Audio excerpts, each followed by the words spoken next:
안녕하세요. 시청자님은 포머 퍼드를 잡기 위해서 방송을 하고 있는 킬러웨일입니다. 오늘은 에이다에 대해서 말씀드리도록 하겠습니다. 에이다의 개념, 투자 가치, 구매 방법, 가격 전망에 대해서 말씀드리도록 하겠습니다. 먼저 후원해주신 분들이 계셔서 감사의 말씀을 드리고 방송을 진행하도록 하겠습니다. 먼저 에이다에 대해서 두 가지 사실을 먼저 아셔야 돼요. 첫 번째 사실 같은 경우는 에이다 같은 경우는 크게 세 가지 기업과 단체에서 지금 공동으로 작업하고 있다고 생각하시면 됩니다. 먼저 첫 번째 같은 경우는 카르다노 파운데이션입니다. 그거 같은 경우는 스위스 기반 비영리 단체이고 정부 기업을 상대로 소통 및 파트너십을 진행하고 있다고 생각하시면 됩니다. 두 번째 IOHK 같은 경우는 2020년까지 카르다노 플랫폼을 개발한다고 생각하시면 돼요. 그리고 찰스 허스킨스가 CEO로 있습니다. 마지막 이멀고 같은 경우는 기업과 파트너십을 전문적으로 맺는 기관이라고 생각하시면 됩니다. 그리고 여러분들이 CEO에 대해서 꼭 아셔야 돼요. 찰스 허스킨스와 제레미 우드 같은 경우 되게 특이한 이력이 있습니다. 이력서를 보시게 되면 그 찰스 허스킨스 같은 경우는 이더리움에서 CEO로 일을 했습니다. 그래서 스마트 계약서를 만든 장본인이라고 생각하시면 돼요. 엄청나게 많은 공헌을 했습니다. 그리고 실력도 좋고 그리고 스마트 계약서에 대한 엄청나게 깊은 이해도가 있다는 걸 여러분들이 아셨으면 좋겠어요.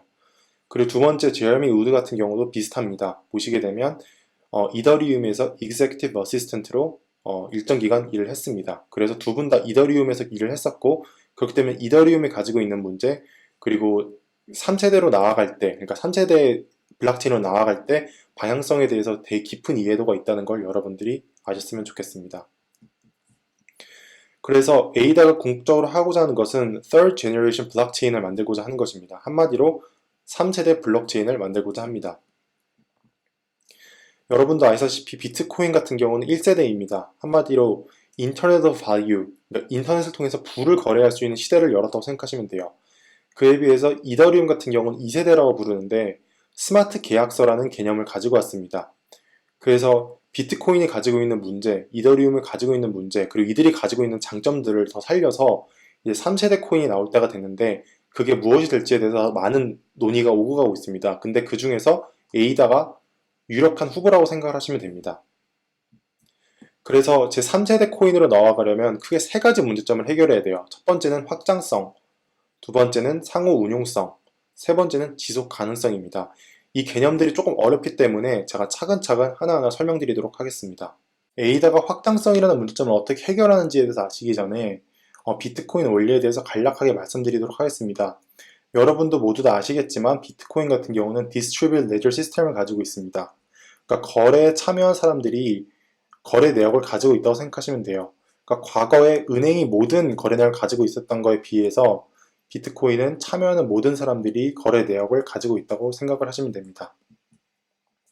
그리고 비트코인 채굴 방식에 대해서 간략하게 말씀드릴 텐데 이거에 대해서 설명을 드리려면 시간이 오래 걸리기 때문에 혹시 모르시는 분들이 계시면은 댓글에 채굴 관련된 글을 남겨둘 테니까 꼭 한번 읽어보세요. 그러니까 비트코인 같은 경우는 Proof of Work라는 채굴 방식을 채택했습니다. 그러니까 이러한 컴퓨터들이 엄청나게 많은 양의 컴퓨터들이 넌스라는 임의의 숫자를 맞히고 있다고 생각하시면 돼요. 그러면서 네트워크가 유지된다고 생각하시면 됩니다. 그래서 비트코인의 장단점은 되게 확연하게 나타납니다. 단점 같은 경우는 처리 속도가 느리고 그리고 두 번째로 블록체인이 가면 갈수록 무거워질 수밖에 없는 문제점을 가지고 있습니다. 그래서 가면 갈수록 일반인들이 블록체인을 사용하기 어려워집니다. 그리고 세 번째로 유지 비용과 전기료가 많이 듭니다. 그러니까 이러한 컴퓨터들이 계속 작동이 돼야 되기 때문에 전기료가 엄청나게 많이 들 수밖에 없어요. 근데 이러한 단점이 있음에도 불구하고 프루프 오브 워크를 채택한 이유는 해킹이 어렵기 때문입니다. 그러니까 지금 현 상황에서 비트코인 블록체인을 해킹하는 것 자체가 거의 불가능하다고 보시면 됩니다. 그런데 에이다가 해야 되는 일은 이 비트코인이 가지고 있는 단점을 모두 다 해결하고 이 세 가지 단점을 해결하면서 이 장점을 살려야 된다는 걸 여러분들이 아셨으면 좋겠어요. 그래서 에이다가 확장성을 어떻게 해결을 하냐? 에이다 같은 경우는 Proof of Stake라는 채굴 방식을 채택을 했습니다. 그러니까 일정량의 에이다를 보유를 하면 네트워크 유지에 참여가 가능하다고 생각하시면 돼요. 그러니까 채굴권을 가질 수 있다고 생각하시면 됩니다. 그래서 이거는 Proof of Work와 전혀 다른 방식의 채굴 방식이고 네트워크를 유지하는 방식이라고 생각하시면 돼요. 조금 더 깊게 설명을 드리면 에이다가 채택한 채굴 방식의 명칭은 오로보로스라는 것입니다. 그리고 에폭과 슬럿이라는 단어를 아셔야 되는데 에폭 같은 경우는 이 블록체인 전체를 에폭이라고 생각하시면 돼요. 그리고 여기 블록 하나하나를 슬럿이라는 단어를 사용을 합니다. 그러니까 블록 하나하나가 슬럿이라고 생각하시면 됩니다. 그래서 아까 말씀드렸잖아요. 일정량의 에이다를 보유하면 네트워크 유지에 참여할 수 있다. 그러니까 일정량의 에이다를 보유한 사람들 중에서 슬럿 리더가 결정이 됩니다. 근데 그게 랜덤으로 결정이 돼요. 그래서 이 슬롯을 유지시켜줄 사람들을 랜덤으로 결정을 합니다. 그리고 결정된 슬롯 리더가 네트워크를 유지시켜준다고 생각하시면 됩니다. 그러니까 결론적으로 말씀을 드리자면 모든 사람들이 거래 내역을 가지고 있을 필요가 없습니다. 이게 가장 큰 핵심이라고 생각하시면 돼요. 그렇기 때문에 첫 번째로 처리 속도가 빠를 수밖에 없습니다. 모든 사람들이 그 거래 내용을 가질 필요가 없기 때문에 처리 속도가 빠를 수밖에 없고, 그리고 플랫폼이 가벼워집니다. 그리고 세 번째로 유지 비용이 적게 듭니다. 그럼 이런 질문 드시겠죠. 그럼 과연 안전할까? 라는 질문이 드시겠지만 에이다 같은 경우는 크립토 2017이라는 어떤 회의에서 이 오로보로스 프루프 오브 스테이크 채굴 방식의 안정성을 인정을 받았습니다. 그렇기 때문에 비트코인이 가지고 있는 단점, 이 세 가지 단점을 모두 다 해결하고 장점을 살린 채굴 방식이라고 생각하시면 됩니다. 에이다가 해결하고자 하는 두 번째 문제점인 상호 운용성에 대해서 말씀드리도록 하겠습니다. 이거는 크게 두 가지 관점에서 볼 수 있는데, 암호화폐끼리 거래하고 소통할 때 문제점이 발생되고, 두 번째로 암호화폐가 은행과 정부와 소통할 때 문제점이 발생된다고 볼 수 있어요. 첫 번째, 암호화폐끼리 거래하고 소통할 때 어떤 문제점이 발생되는지 말씀드리도록 하겠습니다. 여러분도 아시다시피 예를 들어 여러분이 비트코인을 가지고 있어요. 근데 그 비트코인을 이더리움으로 받고 싶다고 생각을 해보셨을 때 지금 같은 경우는 이 거래소를 통해서만 거래를 할 수 있습니다. 업비트나 뭐 비썸과 같은 거래소를 통해서만 거래를 할 수 있어요. 근데 이럴 경우 두 가지 큰 문제점이 발생이 돼요. 첫 번째는 불필요한 수수료가 발생이 되고, 두 번째는 집권화된 시스템을 통해서만 거래할 수 있다는 것 자체가 되게 비합리적이에요. 그러니까 비트코인과 이더리움 모두 다 탈중앙화를 목표로 하고 있는 코인들인데, 시스템인데, 업비트와 같은 이 집권화되고 불안정한 시스템을 통해서만 거래할 수 있다는 것 자체가 되게 비합리적이라고 생각을 하시면 됩니다. 그래서 카다노가 하고자 하는 것, 그러니까 에이다가 하고자 하는 것은 사이드 체인을 만들고자 하는 겁니다. 그러니까 불안정하고 집권화된 거래소를 통하지 않고 직접 거래하고 교환할 수 있게 하고자 하는 겁니다. 그러니까 비트코인과 이더리움을 바로 직교환할 수 있게 만들고자 한다고 생각하시면 됩니다. 그리고 두 번째로 암호화폐와 은행과 정부가 소통할 때 문제가 발생이 되는데, 이게 왜 이런 문제가 발생이 되냐면 은행이 사용하는 프로토콜과 은행이 사용하는 시스템과 비트코인이 사용하는 시스템이 전혀 다르다고 생각하시면 돼요. 그러니까 암호화폐가 사용하는 시스템과 은행이 사용하는 시스템이 전혀 다르기 때문에 서로 소통이 불가능하다고 생각하시면 됩니다.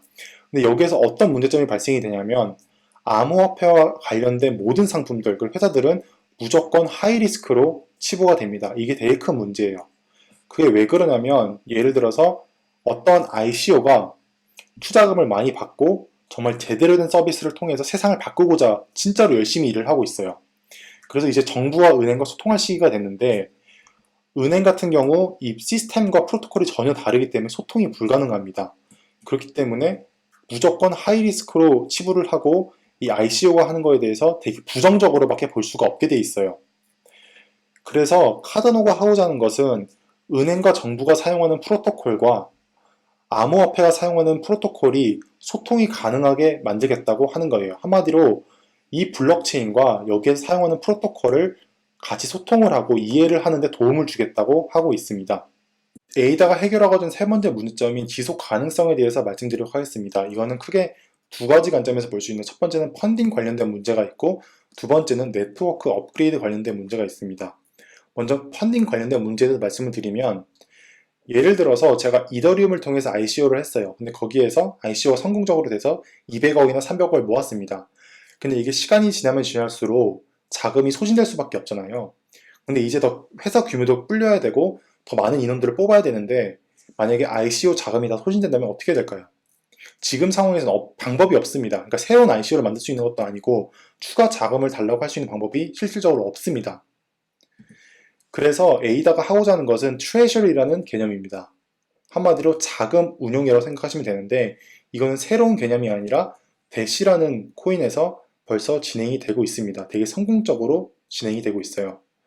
그러니까 커뮤니티 투표를 통해서 추가 펀딩이 가능하다고 생각하시면 돼요.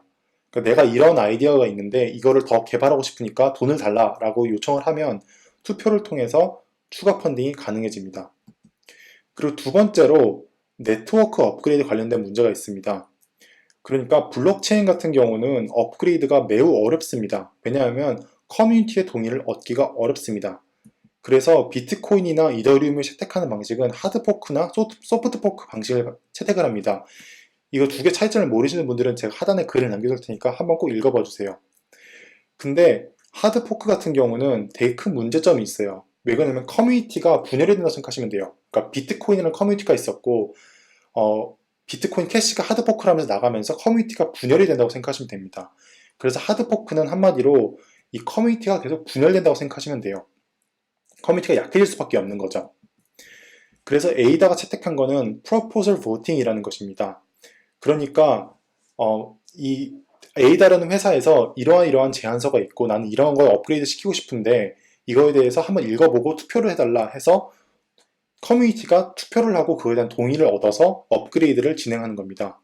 그러니까 커뮤니티가 분열될 일이 훨씬 더 적다고 생각을 하시면 돼요. 에이다 투자 가치 긍정적인 부분을 말씀드리도록 하겠습니다. 크게 세 가지를 뽑아왔는데 첫 번째로 백서의 완성도가 엄청나게 높습니다. 그러니까 다른 코인 같은 경우는 백서를 한 명이 작성한다든지 아니면 몇 명만 모여서 작성을 합니다. 그렇기 때문에 백서의 완성도가 낮은 데가 되게 많아요. 근데 그에 비해서 에이다의 백서를 읽어보시게 되면 진짜로 완성도가 엄청나게 높습니다. 양도 엄청나게 많을 뿐만이 아니라 완성도가 정말로 높습니다. 그게 왜 그러냐면 몇 명만, 그러니까 소수의 사람만 모여서 작성하고 끝나는 게 아니라 그 작성한 백서를 가지고 학계와 전문가에게 평가를 받습니다. 그리고 평가받은 걸 기반으로 다시 한번 수정하고 계속 이거를 반복을 한다고 생각하시면 돼요. 그렇기 때문에 엄청나게 높은 에이다 투자 가치의 긍정적인 부분을 말씀드리도록 하겠습니다. 첫 번째는 백서의 완성도가 엄청나게 높습니다. 그러니까 다른 코인 같은 경우는 몇 명의 사람들만 모여서, 그러니까 소수의 사람들만 모여서 그 백서를 작성하고 끝나는데 이 같은 경우는 백서를 작성을 하고 학계와 전문가에게 평가를 받고 다시 작성을 하고 끝없이 계속 업그레이드를 시킵니다. 그래서 에이다의 백서를 읽어보시게 되면 완성도가 엄청나게 높습니다. 한번 꼭 읽어보셨으면 좋겠어요. 그래서 투자자 입장에서 이게 어떻게 작동되는 코인이고 뭘 목표로 하는지 이해하기가 되게 쉽습니다. 그리고 두 번째로 실력 있는 팀입니다. 여러분도 아시다시피 찰스 허킨스, 제레미 우드 같은 경우는 아까 말씀드렸다시피 이더리움에서 충분한 실력을 쌓았다고 보시면 돼요. 많은 분들이 이 완성 높은 백서, 그리고 실력 있는 팀들은 모두 다 아시는 거예요. 그래서 저는 세 번째, 이 투명성에 대해서 되게 긍정적으로 평가를 하고 있어요. 이게 가장 큰 강점으로 생각을 합니다. 첫 번째로 회계 감사에 대해서 말씀드리고 싶은데 이거 컬다노 사이트에 들어가셔서 트랜스페런시라는 버튼이 있는데 이 버튼을 누르시게 되면 회계 감사 결과를 보여줍니다. 그러니까 에이다가 그 자금을 어떻게 운영하고 있고 그게 어떻게 진행되고 있는지에서 정말 투명하게 밝힙니다. 근데 이게 별게 아니라고 생각할 수도 있어도 여러분들이 투자하신 코인들 중에서 회계 감사를 받고 이 회계가 어떻게 진행이 되고 있고 투자금이 어떻게 진행이 되고 있는지에 대해서 제대로 밝히는 데가 몇 개나 있을까요? 거의 없다고 보시면 됩니다. 제가 정말 많은 코인들을 찾아봤는데 에이다가 처음이었어요. 예를 들어서 US 테더 같은 경우도 회계 감사를 전혀 받고 있지 않고 그리고 암호화폐 관련된 사이트들 업비트 비피닉스, 비트렉스 이런 데는 모두 다 회계 감사를 받고 있지 않습니다. 이게 되게 큰 문제예요. 그에 비해서 에이다 같은 경우는 투명성에 되게 신경을 많이 쓰고 이로 인해서 투자자 입장에서 되게 안정감을 가질 수 있다는 걸 여러분들이 아셨으면 좋겠어요. 그리고 두 번째로 로드맵에 대해서 말씀드리고 싶은데 이게 진짜로 큰 강점입니다. 그러니까 많은 코인들이 되게 좋은 아이디어를 가지고 장대한 로드맵을 발표를 하는데 실제로 어떤 식으로 개발이 되고 있는지 알기가 되게 힘들어요. 그에 비해서 제가 로드맵 링크를 남겨놓을 텐데 한번 보시게 되면 정확히 뭘 개발하고 있고 얼마나 진행이 되었는지 그리고 그거를 실제로 프로그램을 하나하나 다 볼 수 있습니다. 다 오픈소스라고 보시면 돼요. 이게 정말로 큰 강점입니다, 여러분. 에이다 투자 가치 부정적인 부분을 말씀드리도록 하겠습니다. 정말로 솔직히 말씀을 드리면 부정적인 부분을 잘 찾지 못했어요. 그게 왜 그러냐면 제가 다른 코인을 리뷰를 할 때는 긍정적인 부분보다 부정적인 부분을 더 부각시키려고 하는 편이에요. 근데 에이다 같은 경우는 되게 긍정적인 부분이 너무나도 많아서 부정적인 부분이 생각보다 많이 없었습니다. 그래서 크게 두 가지만 간략하게 말씀드리고 가고자 하는데, 첫 번째는 아직 검증이 충분히 되지 않았다고 생각이 듭니다. 그러니까 카다노나 IOHK 같은 경우 되게 오래전부터 프로젝트를 진행해왔던 건 알고 있지만, 실제로 유저 수가 많아지고 거래량이 많아졌을 때 네트워크가 어떻게 반응할지는 그때 가서나 알 수 있는 겁니다. 실제로 어떻게 반응할지 아무도 모릅니다. 그리고 두 번째로 경쟁이 심하다는 것만 알았으면 좋겠어요. 그러니까 이더리움, 네오, 이오스, 아이콘, 퀀텀과 같이 지금 스마트 계약서와 관련된 코인들이 엄청나게 많고 강자들이 엄청나게 많습니다. 그래서 경쟁이 심하다는 것만 아셨으면 좋겠습니다. 에이다 구매 방법에 대해서 말씀드리도록 하겠습니다. 국내 거래소에서는 업비트에서 거래가 가능합니다. 그래서 보시게 되면 에이다가 엄청나게 인기가 많아서 지금 거래량이 엄청나게 많습니다. 그리고 두 번째로 여러분도 아시다시피 해외 거래소 바이낸스에서 거래가 가능한데, 혹시 어떻게 사용하는지 모르시는 분들이 계시면 하단에 더보기 버튼을 누르시면 더 자세히 기재해놨습니다. 에이다 가격 전망에 대해서 말씀드리도록 하겠습니다. 저는 매번 말씀드리지만 가격 분석 전문가가 아니기 때문에 혜진 씨의 말을 빌려오는데, 혜진 씨 같은 경우 지금 2.77달러를 목표로 잡아놨습니다. 그래서 제가 또 링크를 걸어놓으니까 한번 영상을 봐주셨으면 좋겠어요. 다음 코인 리뷰는 센트라, 비트쉐어, 라이트코인 중에서 하나 하도록 하겠습니다. 영상 봐주셔서 감사하고 후원 부탁드립니다. 그리고 매번 말씀드리지만 더보기 버튼을 누르게 되면 다양한 정보를 기재해냈기 때문에 한번 봐주셨으면 좋겠습니다. 이만 방송 마치도록 하겠습니다. 킬러웨일이었습니다.